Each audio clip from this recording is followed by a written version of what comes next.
Welcome again to the amazing world of edupediaworld.com, your one-stop solution for all your educational needs. Now, moving ahead, in order to understand marketing, today we will be discussing marketing myopia, a concept given by Mr. Theodore Levitt, one of the most influential marketing gurus of the last century. Now, what exactly is marketing myopia? Let's see this. Marketing myopia is defined as short-sighted and inward-looking approach to marketing that focuses on the needs of the firm instead of defining the firm and its product in terms of the customer's needs and wants. Now, this is the biggest mistake a marketer can make. It means I'm more obsessed about my offering, about my product, rather than focusing on what market wants, what market needs. I'm so obsessed that I'm unable to see the bigger picture. I'm unable to see the requirement of market, and I'm not focusing on that, but I am more concentrating on my offering. And this is a sure shot way of failure.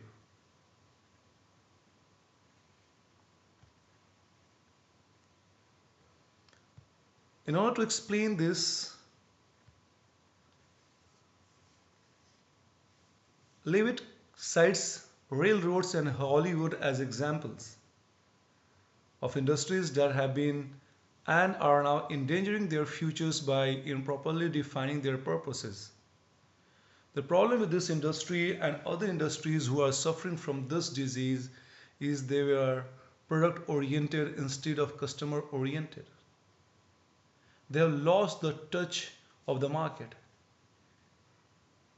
They are so engrossed in their product, in their service, that they are unable to see what exactly is happening around them.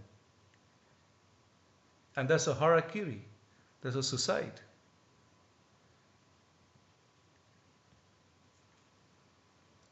Now let's understand the causes of marketing myopia. In a market, no one wants to fail. If I'm operating in a market, I want to make money, I want to succeed, I need to understand customer requirement and satisfy them.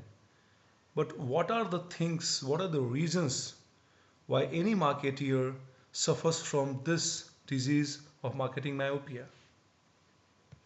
Now, if you see,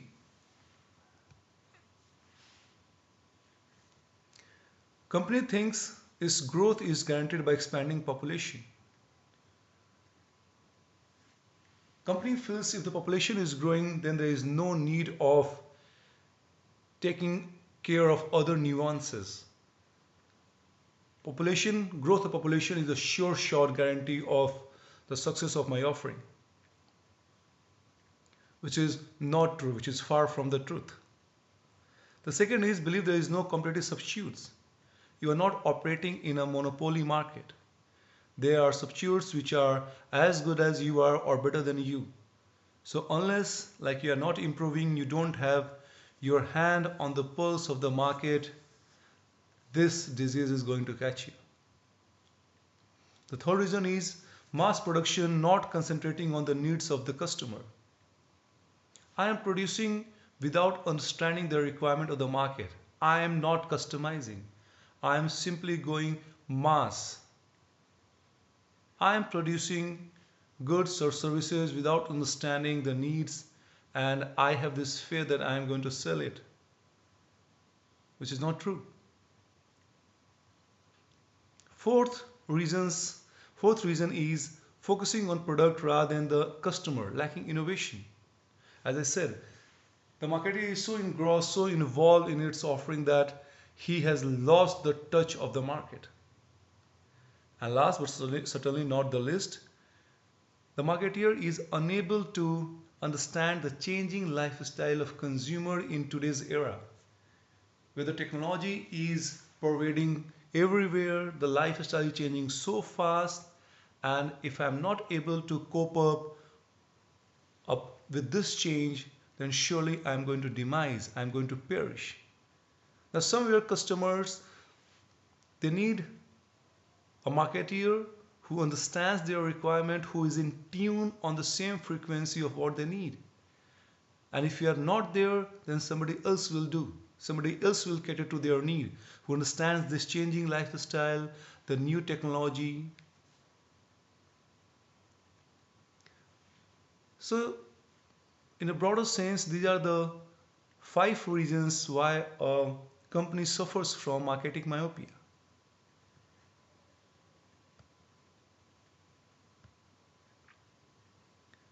To make it clear, we'll consider examples. The first example is of Kodak. The Kodak film camera, which was a name to reckon with 10 years back, a decade ago, fall prey to marketing myopia because of the Sony digital camera, who understood that market requires a new change because technology is changing and so does the generation. Now people are not hooked with that clumsiness of Kodak film camera. Where you get the roll filled in your camera, you click photographs and then you go and give it for the washing. It takes time. So Sony came up with this idea where like you don't have to fill up the roll, and you have to, after clicking the photographs, you have to give the roll for washing in studios. So Kodak died and Sony was a rage. The reason being, Kodak could not understand the requirement of the new market. When I say new market, I mean the market which is changing with the technology. We'll take the second example of Sony. Now Sony Walkman, Sony is pioneer in this industry. And it was a huge success. But when Apple introduced the iPod, Sony Walkman was a thing of past because of other value additions, because of latest technology. Market welcomed Apple iPod.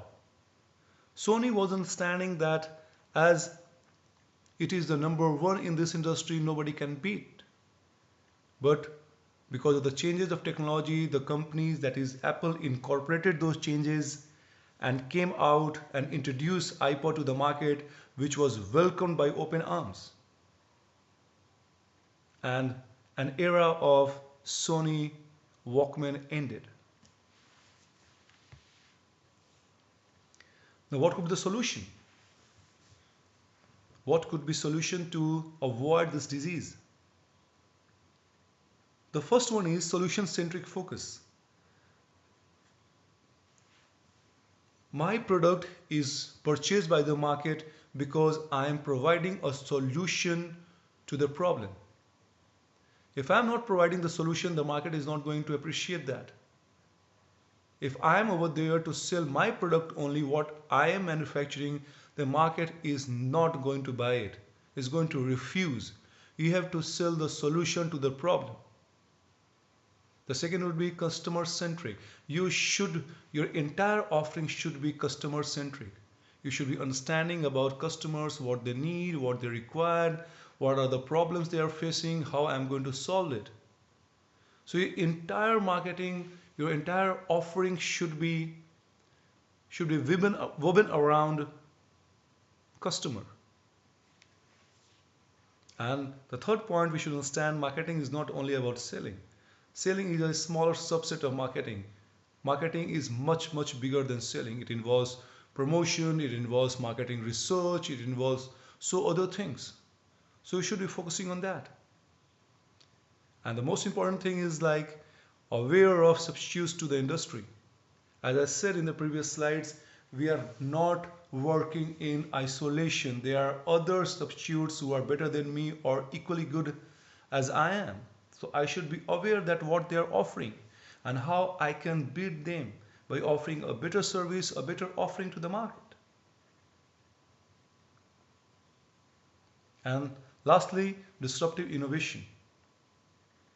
It means I should be coming up with innovations which is going to disrupt the existing market, the existing technology, the existing equilibrium, and bring a change which is more effective, more efficient. And through this, I would be creating a new market and value network. So every time and again, I should be look out for this disruptive innovation.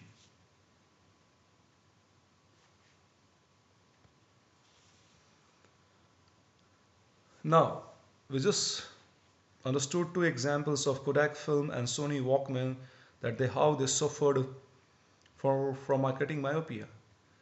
Now, here with this example of Pepsi, I would like to explain that why Pepsi has not suffered from myopia. Pepsi has realized or has always there to understand the marketing requirement and has innovated as per the need of the market. So they have diversified into various markets, right from chip packers to mineral waters to cola beverages, everywhere there. And they have done this thing by understanding, by doing a research, by talking to the market. Unless I am not having a hand-on experience of feel of the market, I'll not be able to shake off this disease of marketing myopia. So I should be looking at a bigger canvas, at a bigger picture, and not looking or not being narrow-sighted. So Theodore Levitt finally says, a nation must learn to think of itself not as a producing goods or services, but as buying customers, as doing the things that will make people want to do business with it.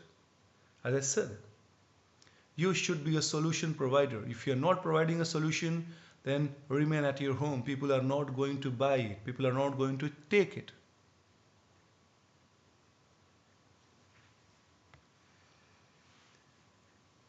With this, we have come to this concept of marketing myopia, and I appreciate your time for being patient with me, and I hope you enjoyed this video. In the next session, we'll talk more about this concept of marketing. Till then, be good and keep learning. Thanking you once again.